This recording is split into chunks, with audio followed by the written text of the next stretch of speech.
سوال ہے استنجا کس سے کہتے ہیں؟ کیا ہے سوال؟ استنجا کسے کہتے ہیں؟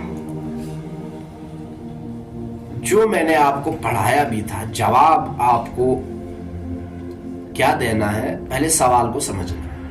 استنجا کسے کہتے ہیں؟ آگے ایک اور سوال بنتا ہے کس طریقے سے کرتے ہیں، لیکن یہاں سوال صرف ہے استنجا کس سے کہتے ہیں. سمجھے آپ لوگ؟ کیا سمجھنا ہے مجھے پوچھنا. پاخانہ یا پیشاب کرنے کے بعد جو ناپاکی بدن پر لگی رہتی ہے اس کو صاف کرنے کو استنجا کہتے ہیں. یہ جواب ہے. پاخانہ یا پیشاب کرنے کے بعد جو ناپاکی بدن پر لگی رہتی ہے اس کو صاف کرنے کو استنجا کہتے ہیں. اب اگر آپ کو سمجھانا ہوگا کیسے سمجھاؤ گے؟ جیسے آپ کبھی مثال کے طور پر ہم یہ بات لے لیں گے کہ مجھے چھوٹا پیشاب آیا ہے یا بڑا پیشاب آیا ہے، کیا تو اس صورت میں آپ کو استنجا کرنا ہوتا ہے. کیا کرنا ہوتا ہے؟ سمجھ آ رہی ہے؟ چھوٹا پیشاب یا بڑا پیشاب جب انسان کرتا ہے اس کے بعد اس کو صاف کرنا ہوتا ہے تو اسی کو استنجا کہتے ہیں. کیا دو چیزیں ہیں، ایک وضو ہے ایک استنجا ہے. دونوں باتوں کو سمجھنا.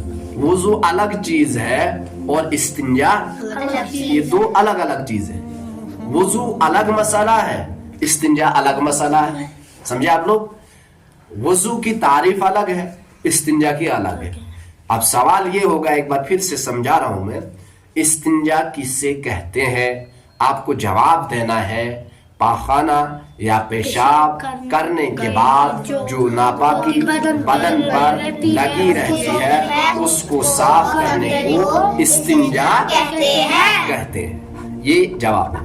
اب جس کو آپ شارٹ میں بھی سمجھا سکتے ہو، شارٹ فارم، کہ اگر چھوٹا یا بڑا پیشاب کیا بعد میں اس کو دھونا یا صاف کرنا اس کو استنجا کہتے ہیں. سمپلی آپ سمجھا سکتے ہو.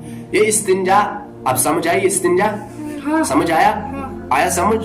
کیا سمجھے استنجا کس کو کہتے ہیں؟ پاخانہ یا پیشاب کرنے کے بعد جو ناپاکی بدن پر رہتی ہے اس کو صاف کرنے کو استنجا کہتے ہیں. ماشاءاللہ، اس طریقے سے سمجھ. ابھی آپ لوگوں کو خود ہی پتا چلے گا پاک صاف کرنا کیا ہوتا ہے. ٹھیک ہے نا؟ جب انسان بڑا پیشاب کرتا ہے، چھوٹا پیشاب کرتا ہے، اس کے بعد جب انسان دھوتا ہے تو پھر اس کو خود ہی پتا چلتا ہے کہ میں پاک ہو گیا نہیں ہو گیا. وہ ہر انسان کو اپنی اپنی ایک پرسنالٹی ہے. ٹھیک ہے نا؟ یہ آپ سمجھ لو.